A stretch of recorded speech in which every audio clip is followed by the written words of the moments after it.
Повеќе од 10 години ја има во законот, но судиите речиси да не ја изрекуваат општо корисната работа. Според надлежните, проблемот е што извршувањето бара ангажирање на неколку институции од различни ресори. Нефункционално е, па најверојатно имало недоверба кај судиите, дека осуденикот ќе ја изврши работата. Општокорисната работа судот може да ја определи на обвинет за дело за кое е определена парична или затворска казна до 3 години, но доколку претходно не е осудуван или има други олеснителни околности, може да му бидат досудени 40 до 240 часа работа во некое јавно предпријатие, хуманитарна организација или некоја друга институција. Алтернативните мерки се санкции кои што се воведени во кривичниот законник од 2004 година и претставува новина во нашето кривично законодавство.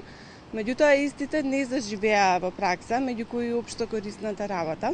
Значи, од причини што е многу сложен системот за извршување. Овие недостатоци ќе се надминат со новиот закон за пробација, во чие изготвување учествувале надлежните институции и практичари, но и странски експерти. Како дел од проектот ИПА 2010, велат од управата. Откако судот ќе изрече општокорисната работа, извршувањето ќе го спроведува пробацијски службеник од локалната пробацијска канцеларија во местото на живење, кој ќе определи што ќе биде ангажирано суденикот, зависно од неговото образование, личноста, кривичното дело што го сторил.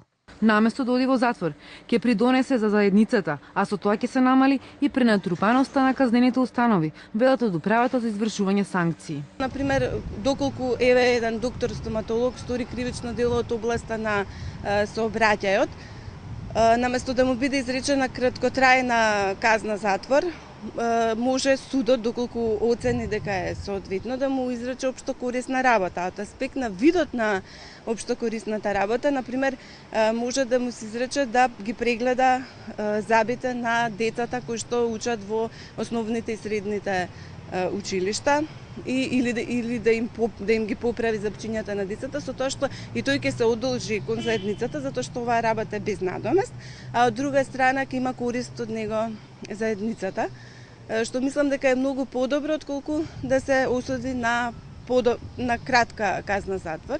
Сега во одредени случаи казната затвор е неопходна, значи тоа за некои видови на кривични дела и за одреден вид на сторители. Осудениот своеволно прифаќа да ги извршува обврските, но доколку не е извршува општокорисната работа, пробацијскиот службеник прв пат ќе го опомени и ќе го извести судот, но вториот пат може да му биде активирана затворската казна. Поранешниот италијански премиер е еден од најпознатите кој беше осуден на општокорисна работа во старечки дом поради затајување данок. Судот во Милано пресуди дека Берлускони мора да го посетува домот 1 година, по еднаш неделно од најмалку 4 часа.